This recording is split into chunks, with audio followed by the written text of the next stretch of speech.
Hello বন্ধুরা, এখন ঘড়িতে রাত্রি 10:30। আমাদের রাতের খাওয়া দাওয়া হয়ে গেছে। তো চলুন এবার শুতে যাব। প্রচণ্ড মশারি টাঙাতে হবে। এখানে অল আউটটাও দিয়ে দেবো।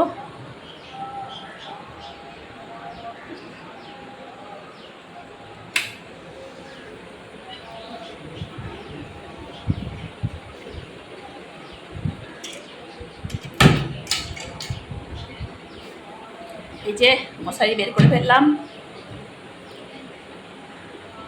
বাই।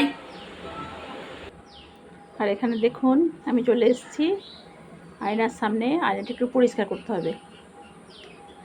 আসলে সকাল থেকে রান্না বান্না, স্কুল এসব করতে করতে দিনটা কেটে যায়, তো পরিষ্কার পরিচ্ছন্ন কাজগুলো হয়ে ওঠে না। সেই জন্য মোটামুটি আমি সন্ধ্যের পর খাবার দাবার তৈরি করার পরে যেটুকু টাইম পাই একটু মোছামুছি করে নিই।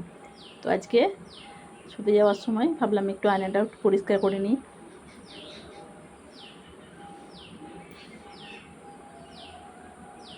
আর আমি এদিকে মোছামুছি কাজ করছি, মেয়ে তো বিরক্ত হচ্ছে,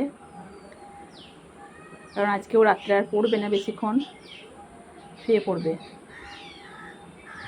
সেই জন্য লাইটটা অফ করে দেওয়ার জন্য চেঁচামেচি করছে এদিকে।